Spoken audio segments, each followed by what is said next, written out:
En esta clase vamos a aprender a hacer ejercicios con ciclos, pero para eso primero vamos a tener que definir qué es una función de estado.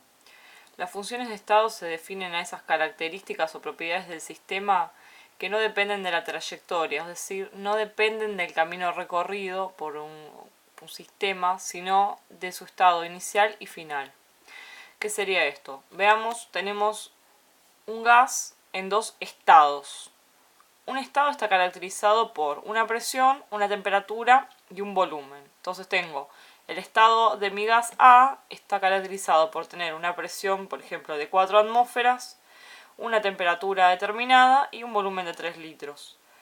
Hay un cambio que no importa cómo lo hice, lo que quiero representar acá es lo puedo hacer directo, puedo hacer un camino más largo, más corto, pero llego a un estado B donde tengo la mitad de presión, por ejemplo, la misma temperatura, el triple de volumen, cambió la presión y cambió el volumen, y no me importa con qué camino llegué a pasar de este estado A este estado B, sino lo que me importan son esas variables que me definen a mi estado. O sea, el estado de un gas está definido por la presión, el volumen y la temperatura. Con tener dos de esos datos ya estamos definiendo el estado, porque el otro lo vamos a considerar constante. Si yo tengo que me cambia la presión y me cambia el volumen es porque la temperatura se mantuvo constante, ¿sí? Entonces, de esos dos estados hubo algún cambio que ocurrió, pero no me importa esa trayectoria, no me importa ese camino o trayectoria que sería esto, sino me importa cuál era el estado en que estaba al principio y cuál es el estado que está al final. Eso lo podemos ver en un gráfico, lo que yo representé en esos tarritos lo podemos ver en este gráfico acá, donde lo que vamos a tener es, en el eje X, en el horizontal, representamos al volumen, en este caso está en litros, por ejemplo, y acá en el eje de la presión está en el eje Y, y está representado en atmósferas, puede estar en pascales, kilopascales, cualquier unidad. Entonces tengo el estado A y tengo el estado B. Independientemente de cómo fue que yo llegué de A a B, cada estado está caracterizado entonces por esas variables que son la presión, el volumen, podría ser también la temperatura, que vamos a llamar funciones de estado. Además de estas funciones de estado, otra función de estado es la energía interna, o sea que la energía interna también no depende del camino que recorramos, sino que en cada estado yo puedo decir qué energía interna tengo, pero es importante saber que el calor y el trabajo no son funciones de estado. ¿Por qué? Porque depende el camino que yo elija, voy a necesitar más o menos trabajo. Entonces, lo mismo con el calor, ellos no son funciones de estado, pero sí son la presión, la temperatura, el volumen y la energía interna. Esas vamos a llamarlas funciones de estado. ¿Para qué queremos saber esto? Porque ahora vamos a tener que analizar lo que es un ciclo. Un ciclo vamos a tenerlo representado en un gráfico de volumen y presión, donde yo tengo un estado A, un estado B, y entre esos dos estados hago un recorrido. Un ciclo es cuando parto de un lugar y vuelvo al mismo lugar. Voy desde A hacia B, no importa de qué forma, y después desde B vuelvo hacia A. Entonces eso es un ciclo cerrado, ¿sí? En un ciclo el punto de salida coincide con el de llegada. Puedo haber salido de B y llegado hasta A o viceversa. Como la energía interna habíamos dicho que es una función de estado, o sea que solo depende del estado inicial y del final, si yo salgo de A, recorro el camino que sea, pero vuelvo a A, quiere decir que la energía interna es la misma, porque estoy en el mismo punto. No me importa qué camino hice. Por eso, en un ciclo, siempre la variación de energía interna es igual a cero. Y eso se explica porque es una función de estado. Si la variación de la energía interna es cero, como habíamos visto que la variación de energía interna la determinamos por el primer principio de la termodinámica como el calor menos el trabajo, si esto es igual a cero, quiere decir que el calor del calor menos el trabajo es igual a cero, entonces el calor es igual al trabajo, porque esta W la estoy pasando para el otro lado, y quiere decir que siempre que tenga un ciclo, el calor que se consumió o se eliminó en ese ciclo es igual al trabajo de ese ciclo. ¿Cómo vamos a poder calcular el trabajo que se hizo en ese ciclo? Bueno, una forma fácil de calcular ese trabajo, que va a ser igual al calor, siempre y cuando sea un ciclo, es calcular el área que tengamos bajo la curva de presión y volumen. Si yo tengo un ciclo cerrado así, calculo este área y ese va a ser el trabajo.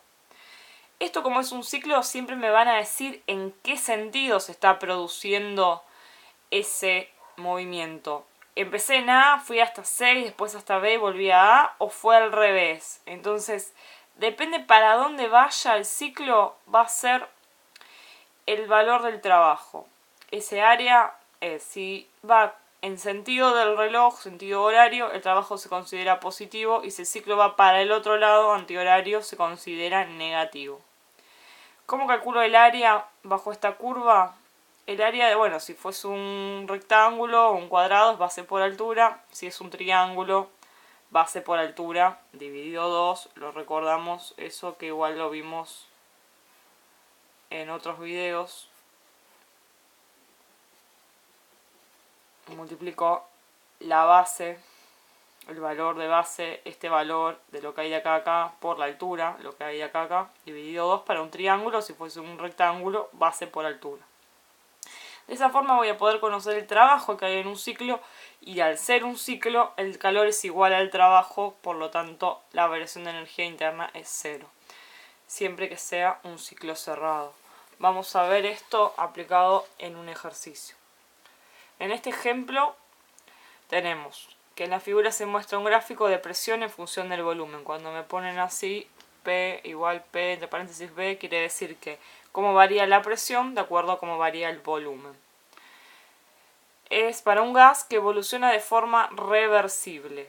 Bueno, un poco más adelante vamos a ver bien qué significa reversible, pero reversible significa puede volver al mismo estado inicial al que estaba. Y bueno, me piden para este ciclo el trabajo realizado, el calor intercambiado y la variación de energía interna. Bueno, como es un ciclo, yo ya tengo que saber que la variación de energía interna es cero. O sea, lo que me están preguntando en el punto C es lo primero que tengo que pensar cuando vea un ciclo. Porque como salgo de este punto y vuelvo a este punto, la variación de energía interna va a ser cero, porque la energía interna es una función de estado. Entonces depende solo del estado inicial y del final, y como es el mismo, me da cero. ¿Cuál es el calor intercambiado y cuál es el trabajo realizado? Los dos me van a dar lo mismo, porque como la variación de energía interna es cero, yo tengo que saber que el calor es igual al trabajo. ¿Cómo puedo calcular ese trabajo? Ese trabajo se calcula como el área que yo tenga bajo la curva o encerrada acá en ese ciclo. Entonces, ¿cómo puedo calcular este área? Entonces, el trabajo es el área. Y para calcular ese área tengo que fijarme qué valores tengo acá y acá. Pero ojo, como es un trabajo, para que el trabajo me quede en joules, yo voy a tener que usar unidades de MKS. Para que se me forme joules, el volumen lo voy a tener que tener en metros cúbicos y la presión la voy a tener que tener en pascales. Es simplemente calcular el área, pero prestando atención a estas unidades. ¿Qué quiere decir? Esto me lo están dando en litros, no lo puedo poner en litros, lo tengo que pasar a metro cúbico. La presión me la están dando en kilopascales, la tengo que pasar a pascales. Si estuviese en atmósferas, la tengo que pasar también a pascales. Entonces recordemos que en un metro cúbico teníamos 1000 litros. Esa es la equivalencia. Si un metro cúbico son 1000 litros, yo los litros que tenga acá los voy a pasar a metros cúbicos. De acá a acá, ¿cuánto es la base? Esto es el valor que yo tengo que considerar. Entre 3 y 9. ¿Cuánto hay entre 3 y 9? Hay 6 litros, ¿sí? Es decir, es una variación de 6 litros. Tengo que hacer la resta entre el más grande menos el más chico. De 3 al 9 hay 6 litros de diferencia. Entonces esa sería la base. Si un metro cúbico son 1000 litros, 6 litros, ¿cuántos metros cúbicos son? Hacemos 6 dividido 1000 y eso nos va a quedar 0,006 metros cúbicos, o 6 por 10 a la menos 3, que quiere decir que tiene 3 ceros adelante. Eso sería el volumen. Y para la presión necesito en pascales, y acá está en kilopascales. Recordemos que un kilopascal, todo lo que sea kilo significa 1000. Un kilopascal son 1000 pascales. ¿Cuánto es lo que yo tengo acá de altura entre este valor y este? Si acá arranco de 5 y llego hasta 15, es que la variación es de 10. Entre el 5 y el 15 hay 10 kilopascales de diferencia. Entonces, si un kilopascal son 1000 pascales, 10 kilopascales, ¿cuántos pascales serán? Tengo que hacer 10 por 1000 y eso nos da 10.000 pascales. Entonces primero tengo que hacer los pasajes. Y ahora sí puedo calcular el área. El trabajo es el área. Entonces el trabajo va a ser el área de un triángulo que es base por altura dividido 2. Base eran los 6 litros, o sea 0,06 metros cúbicos. 0,006.